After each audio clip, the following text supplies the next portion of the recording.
accomplishments of the Berkowitz and Quinn Davidson administrations. Before we, move this item, Mr. Rivera is stepping out as he has declared a conflict. What is the will of the body? Move to approve. Second. Moved and seconded, asking for unanimous consent. Seeing no opposition, this motion passes. Who is reading? I'll be reading. And if members of the administration would like to come forward. A resolution of the Anchorage Municipal Assembly recognizing the accomplishments of the Berkowitz and Quinn Davidson administrations.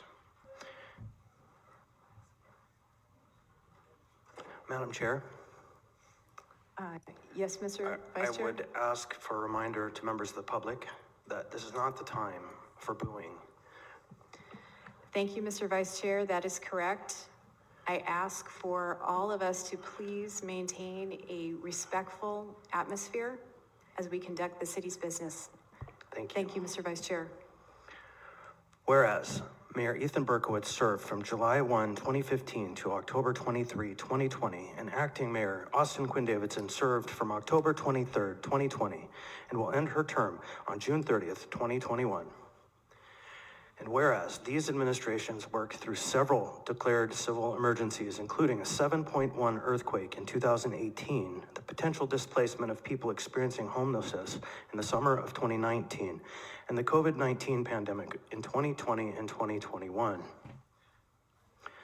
Whereas in the areas of public health and safety, these administrations made the following accomplishments: took decisive action to protect lives in response to COVID-19, added over 100 sworn and non-sworn employees to the Anchorage Police Department, added 4 ambulances and 19 firefighters to the Anchorage Fire Department, improved APD's community policing model by better aligning patrol division beat boundaries with community council boundaries, implemented the mobile intervention team, which reduced the burden on 911 and first responders from high users, created 311, which further helped to reduce the burden on 911, created sustainable processes to clean up nuisance properties like the Northern Lights Inn and the Bear Valley Trash Yard, expanded APD highway coverage to turn-and-arm communities, and more. And whereas in the area of economic opportunity, these administrations made the following accomplishments: maximize the historic infusion of cash into Anchorage's economy during the COVID-19 pandemic, provided tax abatement to commercial property owners willing to redevelop deteriorated properties, created tax incentives to construct housing downtown, encouraged more outdoor economic activity by creating a streamlined process for businesses to utilize adjacent outdoor areas, launched CPACE to enable the financing of clean energy projects for commercial buildings, permitted the construction of ADUs to increase housing supply, implemented a legal framework to accommodate the marijuana industry, created and implemented the Welcoming Anchorage Roadmap, which increased access to economic opportunity for immigrants and refugees, reduced the regulatory burden on the cottage food industry, and more. And whereas, in the areas of development and utilities, these administrations made the following accomplishments: protected Alaska's critical supply chains by getting the Port of Alaska Modernization Program back on track, secured $45 million in federal grants to construct the petroleum and cement terminal, completed over a dozen inclusive playgrounds, installed solar panels on the Egan Center and the Bear Valley Fire Station, created and began implementing the Climate Action Plan to help mitigate and adapt to climate change, completed extensive LUSAC library renovations, oversaw the sale of ML&P to Chugach Electric, implemented a complete streets policy to encourage multimodal construction, helped to get SAP to a go-live and functional state after years of delay, oversaw the reconstruction of Spenard Road, and more.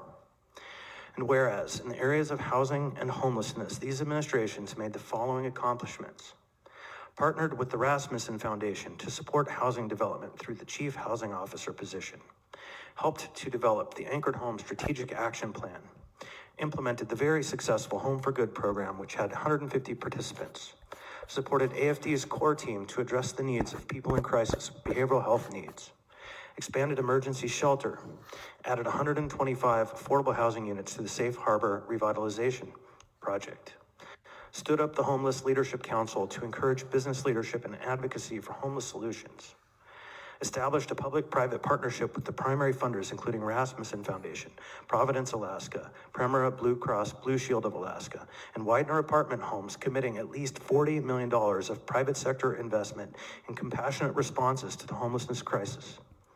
Worked with community partners to address a surge in the need for shelter during COVID-19 by opening the Sullivan Arena as a 24-hour shelter with additional support services, which led to permanently housing approximately 122 individuals a month from March onward, and more.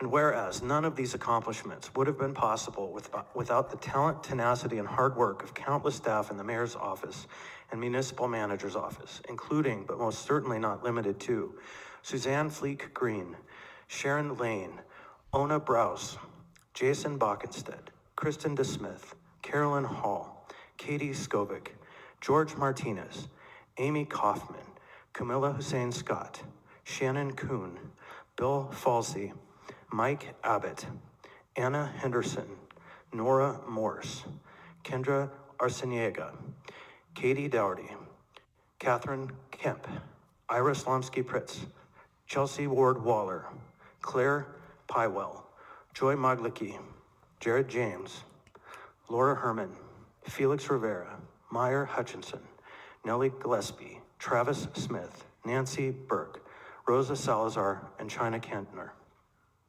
Now, therefore, the Anchorage Assembly recognizes and honors the accomplishments of the Berkowitz and Quinn Davidson administrations, passed and approved by the Anchorage Assembly this 22nd day of June, 2021.